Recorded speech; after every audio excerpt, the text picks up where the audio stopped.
You're listening to Southern Fried Sports with Travis Reier on Tide 100.9 in Tuscaloosa.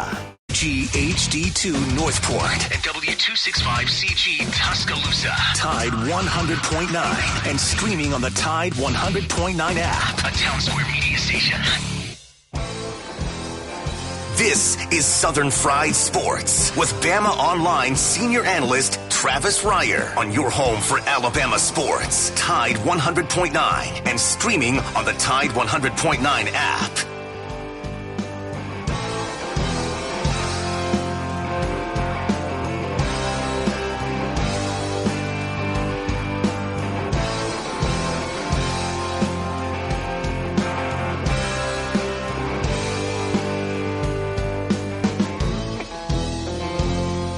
Make it through this year, I think I'm gonna put this bottle down. I guess as time goes on, I'll grow to miss it less than I will now. And I think I'm gonna tell her that I'm gonna go away for a while, till I can get this demon out. It is 11 a.m. on a Friday morning. It is time once again for Southern Fried Sports on your home for University of Alabama Athletics, Tide 100.9 FM. Travis Reier, senior analyst for BamaOnline.com, part of the 247sports.com network, with you each and every weekday morning from 11 a.m. until noon. The show, as always, brought to you by Peterbrook Chocolatier out there at 1530. McFarland Boulevard North in the Indian Hills section of Tuscaloosa. We are a little more than a week away from Easter Sunday. Walk inside Peterbrook Chocolatier, and you'll feel like you're walking inside your favorite Easter basket of all time. They got you covered. Whether you like the Peeps, we've debated the Peeps, the chocolate-covered Peeps here on the program in the past. They've got the traditional chocolate bunnies. They've got peanut butter-filled eggs, chocolate eggs. We know we all love those. They got it for you. Easter-related, you're going to find it right there at Peterbrook Chocolatier, 1530 McFarland Boulevard North. Joined on the program by the executive producer of Southern Fried Sports, Jacob Harrison. And together, we combine to form the 60-bit of sports talk radio. Jacob, how you doing on this Friday morning? Still trying to wake up a little bit, not gonna lie. I mean, I haven't been hard at work like a few other people around here, but just reeling over, trying to make sure you stay safe for an entire day is kind of a toll on you. An exhausting Thursday, no doubt. A tragic Sunday, no doubt, here in the state of Alabama and elsewhere. We hate it. We don't enjoy it at all. But I would like to thank the meteorologists out there who do such a diligent and thorough and complete job of trying to keep everyone out there safe. And the technology is amazing. You watch the broadcast, pick your favorite weather person. I don't care, but they all do an outstanding job. They're all to be commended. And once again, yesterday, unfortunately, we had to have that point proven to us one more time. 205-342-9904 is the Peterbrook Chocolatier studio line. If you'd like to jump on board on a Friday, you are more than welcome to do so. We are going to talk with Charlie Potter, my colleague there at BamaOnline.com, coming up in about 15 minutes or so. We'll get into some Alabama basketball talk with Charlie. The Crimson Tide, of course, set to take on UCLA Sunday evening. Seems like, to me anyway, it feels like, I don't know about you, Jacob, it feels like the time between Maryland and UCLA is like 3 months. Trying to go from the 32 to the 16. And just imagine what it feels for the guys up there in Indianapolis. You know, you're pretty much sequestered. You're pretty much just there. I know they've been able to get out a little bit more. But if it seems like it's been a month already since the Maryland game for media and fans, imagine what it feels like for the folks up there in Indianapolis. But we will talk Alabama, UCLA with Charlie. We'll talk some spring football at the University of Alabama with Charlie Potter as the Crimson Tide looks to wrap up its first full week of spring drills here in the next couple of days. Move into week 2. Before you know it, we'll be talking scrimmages, spring scrimmages at UA. And it's been interesting kind of checking in on different programs around college football and specifically the SEC. And, Some places like Alabama, and this isn't a knock, okay? So if you're over there off Bryant Drive, just relax. It's not a knock.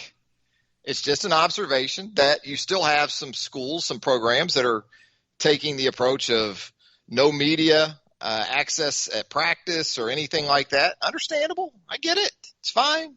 And then you have some other places. Auburn, I saw Arkansas had an open scrimmage last weekend, I think, out there in Fayetteville. So just a different approach. But the good news is there are obviously signs that you would think anyway, when we get to fall camp in August, some of the access that fans and media have grown accustomed to is going to be more prevalent around college football. That's all we'll say. 205-342-9904 is the Peterbrook Chocolatier studio. And yes, we will talk with Charlie Potter coming up in a little bit. We'll talk with Pops later in the program. And yesterday, Jacob, we got into the M&Ms, the topic of one M&M, type of M&M for the rest of your life. Jacob Harrison went with the pretzel. He kind of went with the underdog, I would say, of M&Ms. I think a lot of people must like them, though, because as I said yesterday, I see the pretzel M&Ms in more stores than I see my personal favorite, the almond. Again, kind of the unicorn of M&Ms. You don't see the almond in all that many places. But you know what? I checked out the freezer last night, and the chocolate lady has stuffed the freezer. The top shelf of the freezer is nothing but green boxes. And you know what that means, Jacob? Sounds it means one thing. Sounds like a good time. It means Thin Mints. Girl Scout cookies. Yeah, Girl Scout cookie season. I didn't really know that Girl Scout cookie season really stopped anymore. I thought you could pretty much get them year-round, but she bought up about 7 boxes like they were the last boxes on earth of Thin Mints. Now, similar to M&M's, well, not really similar to M&M's because I can do the peanut butter M&M's. The peanut M&M's have been a long-time favorite. I love the almond. I'll do plain. I like to mix the M&M's too. You ever mix maybe the plain with the peanut? Yeah, do some of that. I bet Jacob Harrison's pretzel M&Ms with, say, the peanut or even just the plain would be really good because you get some of that salt, right, from the pretzel to go with the sweet. Yeah, I think that might be a pretty good combo, pretty good mix.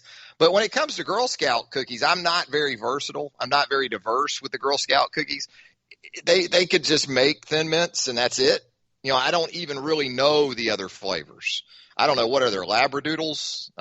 What are they called? I sound like Nick Saban trying to talk about smartphone apps right now. But that's it. It's Thin Mints. That's what I eat when it comes to the Girl Scout cookies. Jacob Harrison, do you have a favorite of those? Kind of a go-to when it comes to the Girl Scout cookies? I can do Thin Mints. I don't know the names of any of them, but the peanut butter ones are usually the go-to. Yeah. I think the chocolate lady likes those too. Apparently, I've been informed those are called tagalongs. Okay, I was calling them Labradoodles, which is actually a hybrid breed of dog, I think now, right? Yeah. Those are okay, but if I'm going to have one, it's going to be the Thin Mints forever. And we'll ask Pops. I've never asked Pops that. Not sure if he even has a favorite Girl Scout cookie, but we'll ask him about that, among many other things when we have Pop on later in the program. We've been threatening to get into some more NFL mock draft talk, and that excites Jacob Harrison. He likes to hear that. That lights him up. And John Ledyard, we've been threatening to talk about John's 2.0 mock here for a couple days. We got into our association yesterday of Alabama players with each and every NFL team, and we got a little rush down the stretch because, well, I'm not really a professional radio host. Haven't you figured that out by now? So the timing of it, we got a little condensed there in the final segment yesterday. And, Jacob, in retrospect, we were talking about a couple of teams that were a little difficult to come up with that definitive guy from Alabama with. I still like Howard Cross with the New York Giants. I mean, he was a long-time New York Giant. But Tampa Bay was one of those we struggled with. Well, Ray Perkins was the head coach for both of them. I mean, we could have played the Ray card with either of those, I think, quite easily. Either the New York Giants or the Tampa Bay Bucks didn't do it.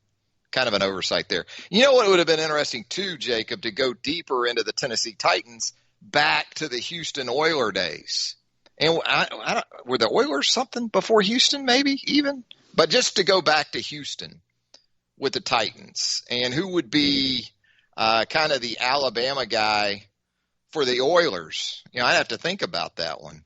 We obviously had Derrick Henry as Mr. Alabama for the Tennessee Titans. The Oilers had Derrick Henry like running back there in Houston, of course, and Earl Campbell, the Tyler Rose, but he went to the University of Texas, so we can't kind of drag him into that mix. 205-342-9904. Hey, you got ball on the Diamonds this weekend. We talked about it yesterday. Once this rough weather got through, you thought today would be absolutely perfect for a twin bill. And so you're going to have that this afternoon over at the Joe, Alabama and Ole Miss. Doesn't get any easier in the Southeastern Conference. Number 4 Rebels roll into town. I guess they've been here since Wednesday. So they've been kind of locked up. They got to be ready to play some baseball. They'll be fine with a doubleheader today. So you've got Alabama, Ole Miss, 2 today, starting at 2 o'clock. And then you'll have the single game tomorrow. Alabama softball up at the University of Kentucky.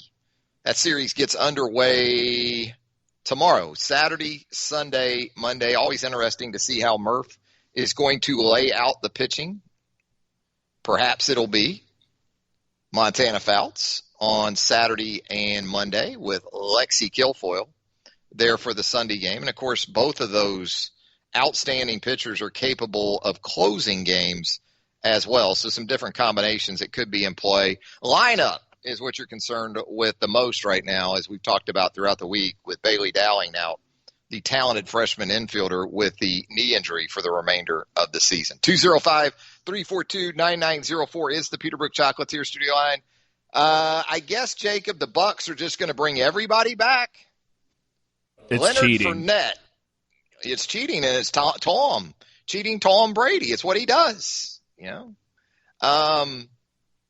The Bucks are bringing back Leonard Fournette, the former LSU star, washout of the Jacksonville Jaguars. Who doesn't wash out with my Jags, by the way?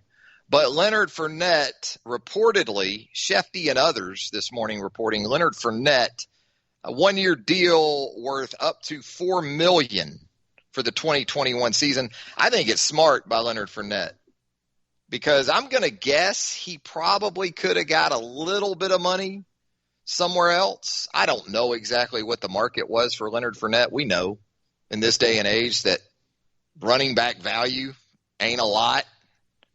But assuming there were better offers for him out there in terms of money, and re-signing with the Bucks, I think it gives Leonard Fournette an opportunity, big picture-wise, to make more money. I still think Leonard Fournette needs to be with a guy like Tom Brady. Now, maybe after another year and the professionalism of some of the guys on that team, not just Tom Brady, and you got guys across the board, that's how you win a Super Bowl. You don't do it with just one guy leading the way. It doesn't hurt to have Tom Brady, obviously, but Leonard never learned how to be a pro in Jacksonville, and that's happening in Tampa. So he's around that for at least one more year, and then I think he's got the potential to perhaps hang around for another 2 or 3 seasons in the National Football League. If Leonard Fournette would have left the Bucks for, let's say, I don't know, pick a team without that type of support system and quarterback in play, Leonard Fournette might be out of the league by the middle of this next season. I still believe that with Leonard Fournette. Get through this season, have another solid year, stack a season on top of a season, drive up your value. Maybe somebody then at that point is willing to put multiple years and more of a bonus up front into you. I think it's a good move for Leonard Fournette. Definitely not a bad one for the Tampa Bay Buccaneers. 205-342-9904. We talked about John Ledyard's mock draft, and I'm going to run some of these by you guys, including Jacob Harrison. Zach Wilson, by the way, big day for Zach out in Utah, pro day. The BYU quarterback apparently measured 6'2", 214. So the NFL peeps, they'll like those numbers for Zach Wilson, especially when you combine the athleticism, the off-platform ability, some of those Patrick Mahomes attributes. Zach Wilson in front of NFL folks this morning. But John here in his 2.0 mock, he has the first Alabama player off the board. Who do you think it is, Jacob? If you may have already seen this. First Alabama player off the board for John Ledyard. Jalen Waddle. Jalen Waddle. We were talking about the difficulty of identifying a former Alabama player with the Detroit Lions yesterday on the program. Well, John has Jalen Waddle going to the Detroit Lions, number 7 overall. And then right behind that, he has Patrick Surtain Jr. going to the Philadelphia Eagles as a part of a trade. He has the Panthers trading from 8 to 3, where they would take, he has the Panthers, I'm trying to figure out what he did. He has the Panthers going up to 6 with Philadelphia, where the Panthers would take Justin Fields, quarterback, Ohio State. And then in the 8 spot, Philadelphia would take Patrick Surtain Jr. So a lot of Devontae Smith talk with Philadelphia maybe in the past, but he has a defensive player in Surtain going there. He also has the New England Patriots trading up to 10 from 15 to take Mac Jones. That's a popular sentiment, no doubt. Devontae Smith, kind of a good news, bad news situation if it plays out this way for Devontae, because John has Devontae falling to 16 in the middle of the first round, but he has a trade involving the Dolphins and the Cardinals that would have Miami dropping down or moving up to 16 from 18 with that second first-round pick to take Devontae Smith. So the good news there, you get a reunion with Devontae and Tua Tagovailoa. We expect anyway Tua to still be the quarterback in Miami. 24th overall. Jacob Harrison will like this one. Najee Harris to the Pittsburgh Steelers. I don't know how much sense that makes for the Steelers, but yeah, that would be kind of a make good for the Le'Veon Bell situation from a few years back, perhaps, if you get Najee up there in black and yellow, yeah, with Najee Harris. Christian Barmore, number 28 overall for John Ledyard to the New Orleans Saints. And that pretty much is a wrap for your Alabama first-rounders where John Ledyard's 2.0 draft for the mock is concerned. We're going to step aside for a first break. When we come back, Charlie Potter will join us on a Friday. We'll talk Alabama basketball. We'll talk Alabama football, maybe even some Atlanta Braves baseball. Charlie likes his Braves. What in the heck is his Orlando Magic doing? Or is Magic tanking here with these last few days? I think it's looking that way. We'll ask Charlie about that and a whole lot more when Southern Fried Sports returns on a Friday, presented by Peterbrook Chocolatier right after this. This is Crimson Tide Today. It's a daily update on Bama sports, and it's brought to you by Everwood Treatment Company, the official treated lumber of Alabama athletics. Everwood, wood treated right. Hello again, everybody. I'm Roger Hoover. The Thursday baseball game between number 23 Alabama and number 1 Ole Miss has been moved to Friday as part of a doubleheader at Sewell Thomas Stadium. The two teams are scheduled for a 2 p.m. Central first pitch in Game 1 on Friday, with Game 2 of the day to start approximately 45 minutes after the final out of Game 1, but no earlier than 6 p.m. Both games of the doubleheader will be 9 innings. Saturday's 1 p.m. first pitch for the series finale will remain as scheduled. Tickets for Thursday's game will be honored for both games on Friday. Seat priority will be given to Thursday's game ticket for the 2 p.m. matchup. Game 2 of the day will recognize Friday's ticket. Students who received a Friday ticket will be able to attend both games. I'll have more in a moment. Everwood Treatment Company is wood treated right. Everwood is the most technologically advanced pressure treated wood available. That means no rotting, no decay, no problems. Just wood treated right. Everwood is your treated wood source and the official pressure treated lumber of the Alabama Crimson Tide. If you're looking to add or replace decks, outdoor structures, or commercial jobs, choose Everwood for wood treated right. If you need it, we'll get it to you. To locate your local Everwood store, visit everwoodtreatment.com. Everwood Treatment, official lumber of the Alabama Crimson Tide. Join us Friday afternoon for Crimson Drive presented by Regions Bank on the CTSN Facebook page. Streaming live at 2 p.m. Central, we'll have conversations with Crimson Tide basketball players Jaden Shackelford and Keon Ellis, plus our Chris Stewart and gymnastics coach Dana Duckworth. That's Crimson Drive presented by Regions Bank, coming up this Friday afternoon at 2 p.m. Central on the CTSN Facebook page. And that's your Bama update. Crimson Tide Today brought to you by Everwood Treatment Company. Crimson Tide Today is a production of the Crimson Tide Sports.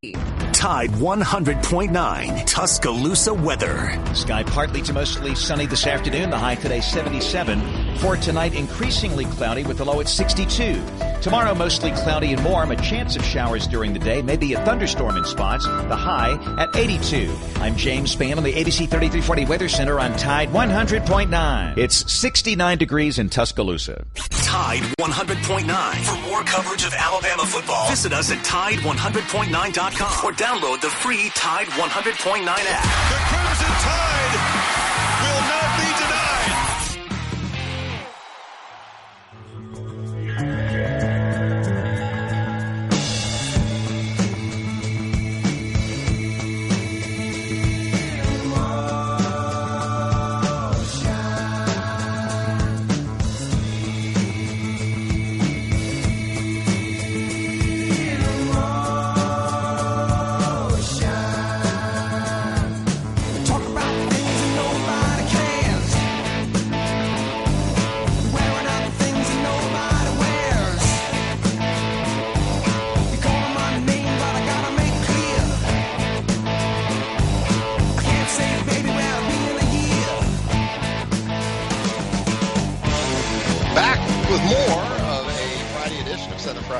Right here on Tide 100.9 FM. Travis Reier, senior analyst for BamaOnline.com, with you each and every weekday morning from 11 a.m. until noon. The show, as always, brought to you by Peterbrook Chocolatier, home of Peter Cottontail.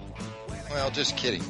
But if he were to outsource, trust me, kids, Peter Cottontail would enlist the services of Peter Brook. No doubt about that. It's that time on Friday when we like to head to the phone lines, check in with our good friend Charlie Potter of BamaOnline.com. And Charlie, as I bring you on here, I know you're an Orlando Magic team. I mean, what's going on with your club here, you know? It's a fire sale, Travis. Cade Cunningham watch is on. Hey, I hope so, man. I hope so. Hell, with all these first-round draft picks, you can get a couple of Cade Cunninghams hopefully next year. But, I mean, I get it. It's a team that's it's not going anywhere. So, you get rid of the three big contracts from, the old regime. Yeah. You go out and get some assets, you get some draft capital, and you try to build around guys like Jonathan Isaac and Markelle Fultz, both of which are on the bench right now with injuries. So, the future, it's always like you're looking toward, the next several years, but I do like to see, that's my favorite thing about professional sports is the off season, the trades, the free agency, the draft, just to see how teams change. And, as a fan of a team that is right there on the fringe of making the playoffs each and every year, you're usually experiencing this more often than not. So I guess for someone that enjoys that, can't help but be kind of excited. Are you officially fired up about the Atlanta Braves getting cranked up here pretty soon? You like this lineup? You got to like this lineup, don't you? Yeah, I mean, the pitching staff looks good. Getting back Ozuna, that's big. So yeah, baseball season is going to be exciting, and you go from those are my two favorite teams. I don't have a favorite NFL team. I just watch all the games on Sunday and obviously keep up with the former Alabama players. But I'm glad that one of my teams has been consistently good of late. Otherwise, I would just be in a miserable state of mind. That Ronald Acuna Jr. contract, man, every offseason it just looks better and better, doesn't it? It does, yeah. Especially you see all of those just ridiculous contracts that go out there in baseball, and to see the star power that he has, the potential still, even as one of the best young players in baseball. You can go to bed easy seeing those numbers and knowing that he's there for the long haul for a good price. Yeah, the guy is essentially going to be with the Braves throughout his 20s. for $12.5 million a year. That's such a bargain, when you got guys getting twice that now, that are his same age and kind of project as he does in terms of the next 7, 8, 10 years. So, yeah, we're on Braves Watch. We're ready for it. Max Fried going to be your opening day starter. Hopefully Soroka is good to go, ready to go, and we'll see what this team can do. Charlie, Alabama men's basketball, UCLA on Sunday evening. I talked about it earlier in the show. I guess it's just because of how the schedule sits, and also that the teams are pretty much just in one spot this time around. It may just be me, but it seems like almost a month between the 32 and the round of 16 getting underway, especially, I guess, if you're playing in those Sunday games like Alabama. Yeah, it does seem like a long time in between games, and that's from us. I can't imagine what it's like for Nate Oates and the players when they're there in Indianapolis and not really able to leave their hotel rooms. It's been good to see them get out, though, this week. Looks like the NCAA has done some stuff for the final 16 teams, and they've been able to go to the zoo. They're in Indianapolis. They've gone to Topgolf. Looks like they're having some fun and getting their minds off basketball. And just with a week to prepare, I mean, Nate Oates mentioned it just before the tournament started. You don't really want to screw things up. So to get away for a little bit, to not be cooped up in the hotel and playing spades and video games, I think it's been good for Alabama. But, yeah, it has seemed like it's been just weeks in between matchups. But I know they're pretty excited to get this one tipped off. So what are the expectations? What is the sort of the drop dead line of demarcation at this point to consider this a successful postseason? We know what the regular season was. We know they've already won the SEC tournament. Have they already met that in just getting to the 16? Or the fact that they played lower seeds in both those games, do they still have something to prove in terms of the legitimacy, I guess, of this tournament run, with even an 11 coming up and potentially at some point, you're going to run into elite type team in either Michigan or Florida State? Yeah, I think first of all, winning the SEC regular season title and then the tournament championship, I think were just huge accomplishments, especially for a team that was picked, I think, 5th in the preseason. Especially after, what we talked about there at the end of the year in early January before they got on the run. I think for this, though, to be a season that people just look back on and really enjoy, I think they need one more win. I think get into the Elite Eight, matching the program best mark in the SEC or the NCAA tournament, that would really solidify this season. And it's going to be tough against this UCLA team. There's some familiarity between the programs. They're going to be back in Hinkle Fieldhouse, a place where they played at the beginning of the tournament and didn't shoot that well. But I think that familiarity, both with the venue and then Mick Cronin, the head coach of the Bruins, and some of the players, will help. But with getting to the Elite Eight, I think being that among the final 8 teams in the tournament for a team that was, there for a while, consistently ranked among the top 10, I think that would be just a mark of a very successful season. I don't think really anybody's going to complain, but I think, at this point, going against an 11 seed, like you pointed out, there would be some disappointment if Alabama weren't able to win on Sunday and advance to that Elite Eight. Alabama football, amazingly, one of the very few years that I can recall, overshadowed by the basketball team's run of success, but they're back at it. First spring practices over there off Bryant Drive since 2019. We talked about this last week. I guess availability of certain players would certainly be a storyline. That has proven to be the case. The quarterback situation with Bryce Young expected to be first up in terms of the potential successors to Mac Jones. Has it kind of gone to form to this point? Obviously, we're limited a pretty good bit in what we can glean. But from what you can gather and what we've been able to gather there at BamaOnline.com, is this a case of no news being good news, too, from an injury perspective to this point? Yeah, I mean, you do have guys that, Nick Saban, after that first day, pointed out were dealing with injuries and either not doing much or limited, and that included Emil Ekiyor and John Mechie, two of the three returning starters from last year's offense, and then guys like Phil Mathis and Malachi Moore and Pierce Quick. He also said earlier this week that there are a few tight ends that are banged up.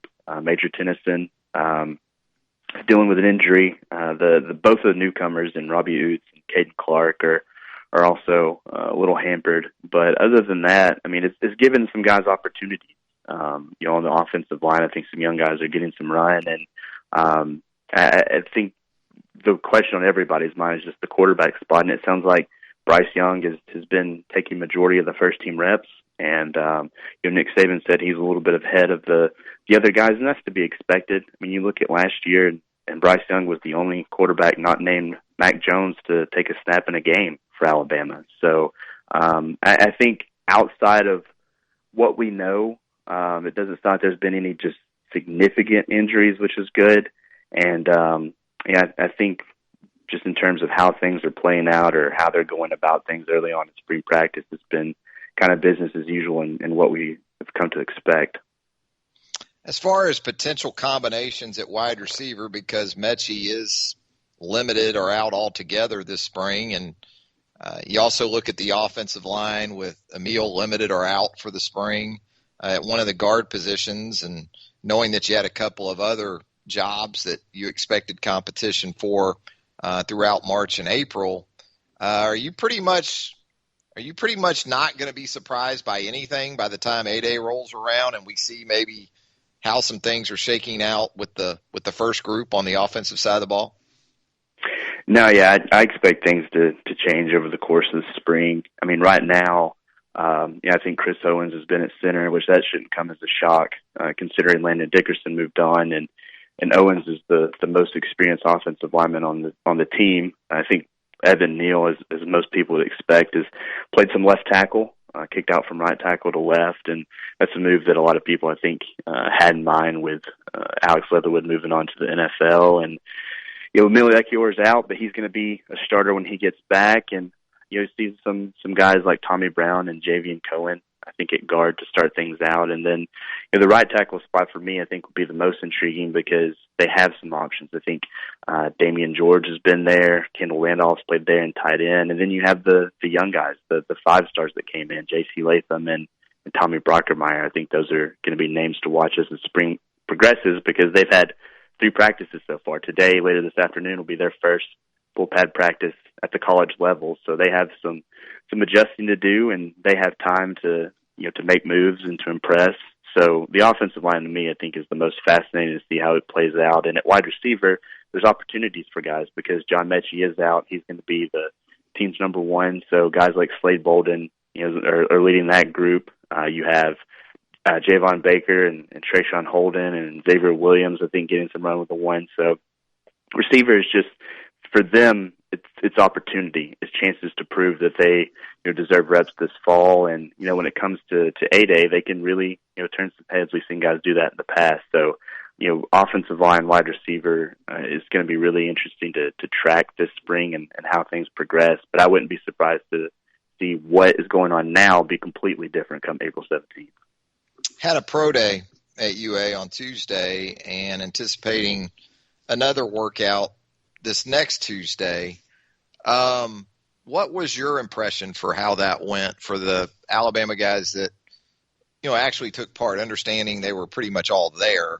We know that Najee Harris made the long drive from Dallas after his flight was canceled just to essentially support his teammates. I guess Landon Dickerson was able to snap the football to Mac Jones during throwing drills. Stock report is probably overused when it comes to draft status, but it didn't sound like any of these guys hurt themselves in that workout Tuesday. No, I don't think so. And for Mac, you mentioned guys out. I mean, he wasn't throwing to Devontae Smith or Jalen Waddle. He had 2 tight ends, a former linebacker that was working out at tight end, and Josh McMillan, and underclassmen at wide receiver he was throwing to. So I think they had to kind of tweak their pro day plan, but still think he had a successful day. With Mac, what he was able to do last season, and then really what he was able to accomplish during his practices at the Senior Bowl. These pro days are all about maintaining that draft position, because he is a guy that I think has worked himself in the conversation to be, a top 5 quarterback, maybe the number 4 quarterback behind guys like Trevor Lawrence and Justin Fields and Zach Wilson. So right now it's about him maintaining it. I don't think he really hurt himself, because he went out there and showed he's willing to compete, and he's going to throw another, 60 or so passes next week. So, he's the guy that's willing to throw whenever and however, I guess, when it comes to performing in front of NFL scouts. And then really I think that the big winner, and that's saying a lot considering he's a guy that many project to be a top 10, top 15 pick already, was Patrick Surtain, just because he tested so well. We heard from Daniel Jeremiah after the workout, the NFL Network analyst. He was on a Zoom call with reporters to kind of recap what he saw during their telecast, and he likened his measurables to a Jalen Ramsey. And I know you, as a Jags fan, know what kind of player Ramsey is, and to be a big corner and to move like Pat did in that workout and during the 40, I think really raised some eyebrows in a good way, and he might have solidified himself as the number 1 corner in this draft. So. I don't think anybody really hurt themselves. Some testing numbers. I think Alex Leatherwood was pretty impressive from an athletic standpoint, but it was another day where there's just a small army of NFL personnel in Tuscaloosa, and I think they like what they saw for the most part. Well, Charlie, we always like having you here with us on Fridays on Southern Fried Sports, and always great stuff with you. Always great stuff, of course, right there at BamaOnline.com. as well. Charlie, we appreciate it. Have a great weekend. We'll do it again next week. All right, man. Thanks for having me. There he goes, Charlie Potter. We touched on a little bit of everything there with Charlie. The Orlando Magic, the Atlanta Braves. We didn't ask Charlie his favorite Girl Scout cookie, though. Man. Slipping. What? Slipping. Yeah. Well, where's my producer help? How about a little Q? Yeah, that's what I thought. That's what I thought, smart guy. All right, we're going to step aside for a break. We come back. More of a Friday edition of Southern Fried Sports right here on Tide 100.9 FM right after this. This is James Luneman for Town Square Media. I am currently hanging out at 2427 Lurleen Wallace Boulevard in Northport, and we are asking you to bring some supplies to Mayor Bobby Herndon's office, Herndon, Hicks, and Associates, and just bring some supplies up here for the victims of the tornado and severe weather over the last week. We're hanging out here. If you want to bring your supplies, come on out. 2427 Lurleen Wallace Boulevard in Northport, and we will be out here until 2 p.m. today. So bring your supplies and help your neighbors in need. You're listening to Southern Fried Sports with BamaOnline.com senior analyst Travis Reier on your home for Alabama sports. Tide 100.9 and streaming on the Tide 100.9 app.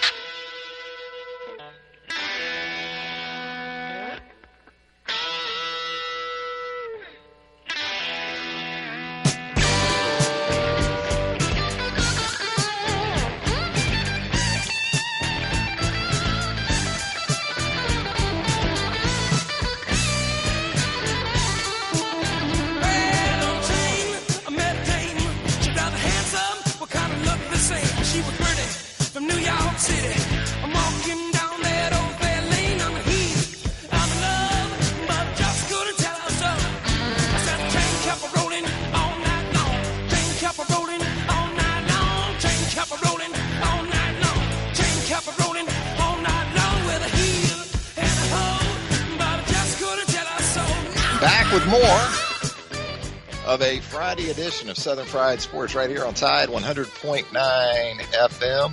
Travis Reier, senior analyst for BamaOnline.com, with you each and every weekday morning from 11 a.m. until noon. Thanks again to Charlie Potter joining us here on the program. Charlie talking about those big corners, man. Can't get enough of those 6-foot-plus corners, whether it's the SEC, the NFL. You look at some of the corners Alabama's going to see in the 2021 season, and that's pretty much what it is. If you look at the top corners Alabama will face next year, or this season, I guess it is now coming up, Eli Ricks of LSU, he's one of those big corners. Of course, on the other side, you're going to have Derek Stingley coming off a forgettable sophomore season. Not a lot of people saw that coming after that freshman campaign for Derek Stingley Jr. I'll tell you who's happy to see Devontae Smith go to the NFL. That's Derek Stingley. Devontae had 444 receiving yards and 5 touchdowns in his last 2 games against LSU. And number 24 for LSU was on the receiving end of more than a couple of those. Derek Stingley ought to have a parade on draft day for Devontae Smith. But Stingley's one of those bigger corners. Al Blades Jr. Of course, you remember Al Blades Jr.'s late father, Al Blades, former University of Miami star in his own right. Al Blades Jr. is another one of these big corners that Alabama will see this time in the season opener over in Atlanta. In fact, as we've talked about before on the show, you've got a Georgia transfer in Tyreek Stevenson that Alabama saw here in Tuscaloosa last season that might very well be on the other side from Al Blades Jr. So some solid corners for Miami. Now, Blades is coming back from myocarditis. He was diagnosed with that during the season last fall and actually missed the final 3 games, so he's trying to get back on the field. Kaiir Elam of Florida, another one of those bigger corners. Emmanuel Forbes on this list I have, probably the smallest of the top corners Alabama will see, and he's still 6 foot. So no sub 6 foot corners when you look at top 5-ish guys at that position for next season where the Alabama Crimson Tide is concerned. Going to step aside to our final break. When we come back, it's Pops on a Friday. What is he up to? Wonder if he already got the yard cut down there. That Friday double cut he likes to execute over there on the west side. We'll check in with Pops when Southern Fried Sports returns right after this. Gear up. Tide 100.9 Tuscaloosa weather. Sky partly to mostly sunny this afternoon. The high today 77. For tonight, increasingly cloudy with the low at 62. Tomorrow, mostly cloudy and warm. A chance of showers during the day. Maybe a thunderstorm in spots. The high at 82. I'm James Spann on the ABC 3340 Weather Center on Tide 100.9. It's 70 degrees in Tuscaloosa. The flagship station for Alabama Crimson Tide football. Alabama touchdown. Only on Tide 100.9 and streaming on the Tide 100.9 app.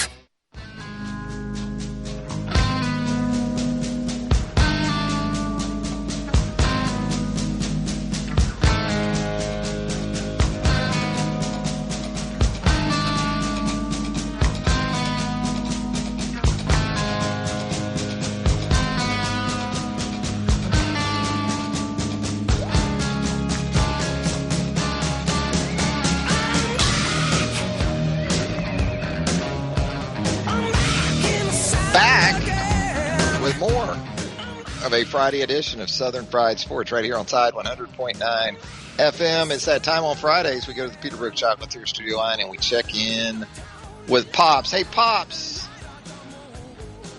you like Aerosmith pretty good. I mean, you're more of a Stones guy. Yes. But Steven Tyler, yes. He's kind of Mick-esque as a front man, I would say. Kinda. And he turned your age today. He's 73 today, Steven Tyler. Can you believe that, Pops? I know, and you have to give him credit. I mean, but for some reason, they never excited me that much. I don't know why. But you had the Rolling Stones. You didn't need Aerosmith. Well, exactly. That, I do, he accomplished a lot. But he is like Mick, kind of hard to look at, but but he thinks he isn't. He doesn't think he's hard to look at. Rock solid, man. I mean, what's he talking about? And who am I to say who is or isn't looking one way or the other? Oh, Pops, if you jumped up there today at the same age as Steven Tyler, you'd look just like him up there on stage, Pops. What? Sashaying around that stage and those tight jeans and everything else. You would look just like Mick and Steven Tyler at 73 now, I'm Pops. sure they'd all be excited. I know what the rest of us would be. We'd have our phones out. I know that. Yeah, buddy. So, Pops, the SEC in the men's basketball tournament, has the league been a disappointment in your opinion? No, not to me. I'm excited as Alabama. I know Gonzaga's probably the team, but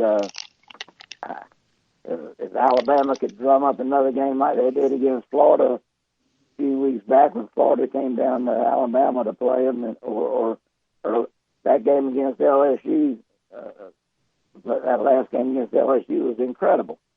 We can get another game like that, and Petty hit 3 or 4 threes. That's all, just 3 or 4. Not even that a ton. I believe they could play with Gonzaga, but at Kentucky, it's hard to jump on Kentucky's bandwagon because their players don't stay there but a year or two. Yeah, you don't know who they are. You just don't know. So, but LSU excited me. I like the Thomas kid and the whatnot or whatever his name is. Watford, not what? Watford. Yeah, Watford. I can't never pronounce Watford. Whatnot. I don't know why. I love it. But I really enjoyed watching them play, and my team is never could get going. And they're getting after your boy Mike White down there. Now your boy Noah Locke's transferring out, Pops. Well, I didn't know that. I hadn't heard that. Well, it'll be in your paper Sunday, but I'm going to go ahead and break the news to you. Noah Locke is leaving, Pops. He's leaving the Gators. Yeah, well, that's and man, he said he's going to the NBA. Yeah, so I mean, you're gonna have to hit that portal pretty hard, probably, Pops. Transfer portal. Castleton. See, that's the thing. I was so excited when they picked up Castleton, he's going to be playing, and because they hadn't had an inside presence in years. Mm-hmm. And Castleton, I know he wound up second team SEC or whatever. Got off to a hot start to the year for sure. He did, but he fizzled, Yeah. But I'm not complaining. I'm glad he's there. Castleton and Scotty Lewis right now are about all you got coming back. Yeah. Well, Lewis hadn't played yet. Been a disappointment. Yeah. And he was a 5-star recruit. Jeez, and that's why they're getting after Mike White. Mm-hmm. I know. Mike White's assistant just took the JU job. I think I saw that, yeah. Nancy. What? Our Jacksonville University Dolphins. Yeah. Yeah. But I've enjoyed the fact that all these other teams, Auburn was up and down, and I thought they would get going. They never, people got hurt there at the end of the year or whatever. But it's somebody beside Kentucky. I've enjoyed that part of it. I guess the men's side in the tournament for the SEC has been okay. Tennessee going out in the first round wasn't a good look. No. But from there, it's been about what you would expect. Yeah. You couldn't trust Tennessee at all this entire season. But what kills me, Travis, is everybody talks about, well, it's a difficult year, there's a pandemic and this. Well, guess what? Every team had to deal with injuries and pandemic. Yeah. And that's what I appreciate about Alabama. I mean, they play exciting basketball, start to finish. I mean, really, if you want to go and enjoy watching a college basketball game, because they turn it up from the get-go. Mm-hmm. And I really enjoyed that. You got one of those Kentucky exiles that Alabama's going to face Sunday night, and Johnny Juzang, a guard that transferred from Kentucky to UCLA. He's a good player. So UCLA must have a pretty good team. And they've been good here. Yeah. Southern Cal too, Travis. Yeah. I mean, the Pac-12 in general. Yeah. As we've said before, the Pac-12 has been what the Big Ten was supposed to be in this tournament. There's no doubt about it. Yeah. So, and then on the women's side, the SEC has been the equivalent of what the Big Ten has been on the men's side. It's been a disappointing deal on the women's side. I mean, Alabama held up its end of the deal. It won a first-round game before falling to a really good Maryland team in the second round. But Teams like Arkansas went out early. Tennessee didn't make it to the 16. Georgia didn't make it to the 16. It's pretty much what it is. South Carolina, Texas A&M's lucky to still be there. I mean, they lost the Troy game for all intents and purposes, and then had to play their butts off to get to overtime and beat Iowa State in round 2. But hey, Pops, we're talking Girl Scout cookies here on the show today. Do you have a personal favorite when it comes to the Girl Scout cookies? Yeah. It's funny we're talking Girl Scout. We're talking Girl Scout cookies. I mean, everybody loves Girl Scout cookies. I like them all. Mm-hmm. But the mint, Thin Mint, I'm a sucker for those.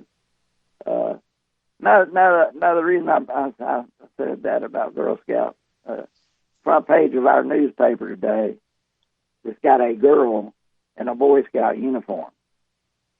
Oh, wow. Yeah, because girls can join the Boy Scouts now. Right. And talking about she was an Eagle Scout. Eagle Scout. Mm-hmm. All what kills me about that, Travis, is all the BS that goes on about these Scout Masters and the troops. All that crazy crap that goes on and has been going on for years and years and years. Now they've got girls in these situations. I can't believe it. I don't. You had 2 daughters play football. What are you talking about? Well, no. I hear you. But all I'm saying is there's going to be trouble. I mean, if boys have problems. There could be if they were Girl Scouts too, though, Pops. If they were in the Girl Scouts, there's bad people everywhere. I know they are, but I don't understand why a parent would have their daughter in Boy Scouts. What you're saying is if there had been girls football, you think your granddaughters would have played girls football. Yeah. No, I didn't have a problem. I'm not even talking football. Savannah. I know. But you're talking about females in a male-dominated environment. Savannah could have whooped 95% of the guys on her football team, so it wasn't a problem. None whatsoever. And half the if there is a problem, Savannah would have handled it. I know. I mean, seriously. I know what you're saying, Pops, but the only way I know to describe or explain all that is 2021. That's the only answer I got. But when I saw that in the paper today, I said, "Do what?" Gee, Manetti, you got her uniform on and all that stuff. I mean, oh Lord. Oh, Pops, it'll be okay, Pops. You'll be all right. All right, my man. Have a good weekend. All right, we'll talk at y'all later. There he goes, Pops. Pops is a little flustered on a Friday morning. They don't make them like that anymore, do they? That's going to do it for a Friday edition of Southern Fried Sports. Thanks to Pops. Thanks to Charlie Potter. Thanks to Jacob Harrison. The lunch whistle on this Friday. Southern Ale House, 1530 McFarland Boulevard North in the Indian Hill section of Tuscaloosa. Boy, a great option, whether it's lunch, whether it's dinner, whether it's brunch on the weekend. And be sure to check out the specials board, not just for the great burgers and plate dinners that they have on that board, but the side of the day you're going to want to see as well. Always freshly made, always from scratch at SAH. Until 11 a.m. on Monday. Have a great weekend, everybody.